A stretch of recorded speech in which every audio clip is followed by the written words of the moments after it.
It's Monday and it's time for another whole week of distance learning, and you've been doing a great job showing up to your classes and making sure that you're ready to learn with your teachers. And so thank you for joining us. I'm Superintendent Galvan with the Greenfield Union School District, ready to read you another story as we celebrate Hispanic Heritage Month. And today I get to read you about Sofia Valdez, future president. So she's a young girl who has big dreams, just like many of our kids out there in Greenfield. Hola comunidad de Greenfield, soy Superintendente Galvan con el distrito escolar de Greenfield, lista para leer otra historia con ustedes. Bienvenido a la semana, hoy es lunes y ojalá que ustedes disfrutaron hoy con sus clases, con sus maestros. Y solamente vamos a seguir celebrando el mes de hispanos latinos porque vamos a unar la cultura. Y hoy voy a leer una historia sobre una niña que se llama Sofia Valdez, presidente del futuro. Ella es una niña que quiere ser presidente y ¿por qué no, verdad? So vamos a leer lo que pasa en su vida y ojalá que un niño aquí de Greenfield pueda ser presidente un día, ¿verdad? Okay, so thank you for joining us today. Here we go. Sofia Valdez, future president. So let's learn about Sofia as we celebrate Hispanic Heritage Month. Sofia was a baby who got things done, helping her family before she even turned one. She and Abuelo went out every week to help elderly friends around Blue River Creek. She couldn't get out and about on her own, and with no place to gather, they were stuck at home. Raking the leaves, taking pets for a walk, or just dropping by for a treat or a talk, Sofia Valdez did as much as she could for her family and her friends and her whole neighborhood. She was a dreamer, a doer, a real-life go-getter. Most people like good, but Sofia liked better. She wanted to be really good. Ooh, look at how this cool page is written. Each morning, Abuelo walked Sophie to class, and they walked home again along Blue River Pass, making plans, munching cookies, Abuelo and girl, except for on that Tuesday when Pup saw a squirrel. With a howl, Pup took off, racing all through the town, over, under, beneath, and around. Sofia scrambled to try to keep up with the hollering man and the bellowing Pup.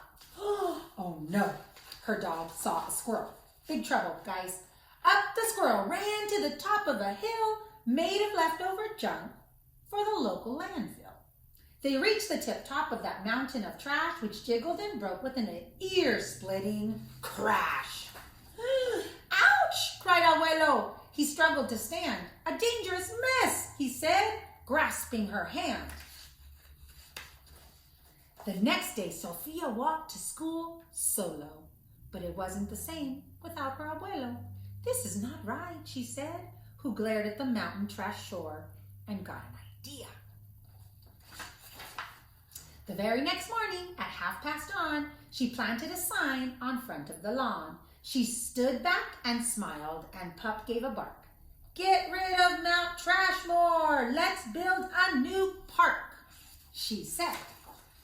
Each of her neighbors had something to say about benches and fountains and places to play.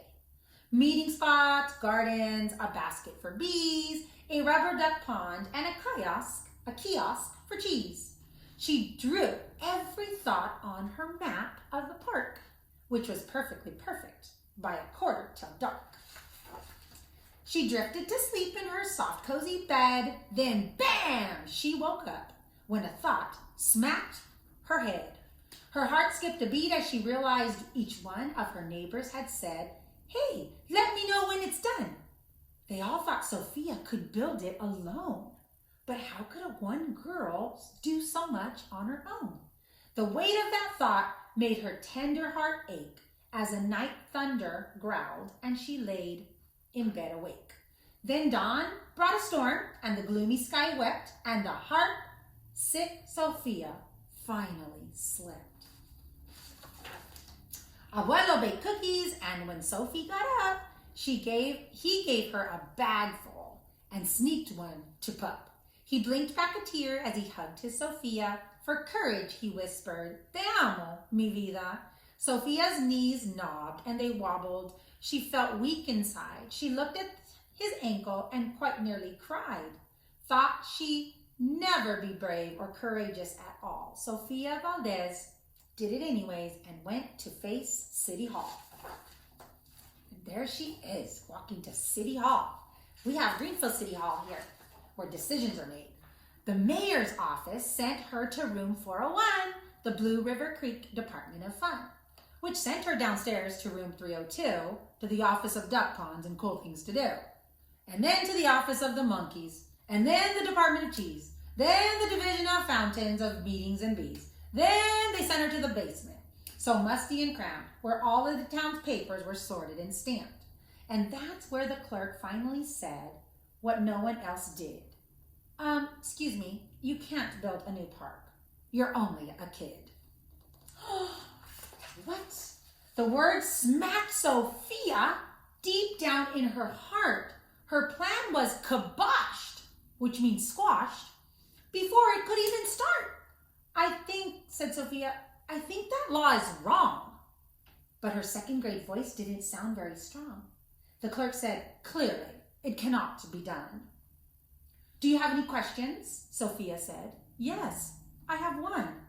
If you were me and if I was you and he was your grandpa, what would you do? Well, said the clerk. She didn't have anything to say. She thought, and then she sent out a call to every employee throughout City Hall. The entire government of Blue Creek crammed into the office to hear Sophia speak. But her words jumbled up and her cheeks turned bright red as dozens of emotions rushed into her head. Her heart beat so loudly that she could hear it crack. The crowd leaned in closer. Sophia leaned back, and then her arm brushed the edge of an old cookie sack. And that was the moment when Sophia first knew being brave means doing things you must do. Though her heart cracks with fear, though you're just in grade 2, she took a deep breath, looked the mayor in the eye, and though her knees wobbled, she held her head high. Sophia started talking. She spelled out her plan and why it all mattered and how it began. And once she got rolling, she had lots to say about meeting spots and monkeys and places for kids to play, and other ideas for things they could do to help the town elders and other folks too. She had thoughts on the library, thoughts about a zoo, and perhaps a way to combine the two. And all right, cried the mayor, you go start a petition. If the town wants a new park, we'll form a commission. And so young Sophia got right to work with some help from her family, well, and of course the pup, and the clerk. Look at them all. Then others joined in, not all, but a few, like Miss LeGrier and the kids, all in grade 2. There were hearings and surveys and taxes to figure, then bulldozers, cranes, and a blue big bigger digger. They all built that park. That's how it's done, with the hard work of everyone. But it began with the dream of just one person, just one, who laced up her shoes and then led the way to help Blue River Creek get a new place to play. Now, every evening till long after dark, the town comes together at Citizens Park. They all told their truth to be self-evident that Sofia Valdez could grow up to be the president. Until then, Sophia, that's real life go-getter, is right. Oh, here it is. Helps. What does she do? She helps Blue River Creek get better and better. That is a story of one young girl just like you, boys and girls, who had big dreams and want to do something. So if you have an idea about Greenfield and what you want to do, write it down, make a plan, and your dream could come true. Just like Sofia Valdez, future president. So thanks for joining me today. Have a wonderful week. I can't wait to read you another really great story tomorrow night. I'm Superintendent Gawan with the Greenfield Union School District, sending a great big bear hug from our family to yours.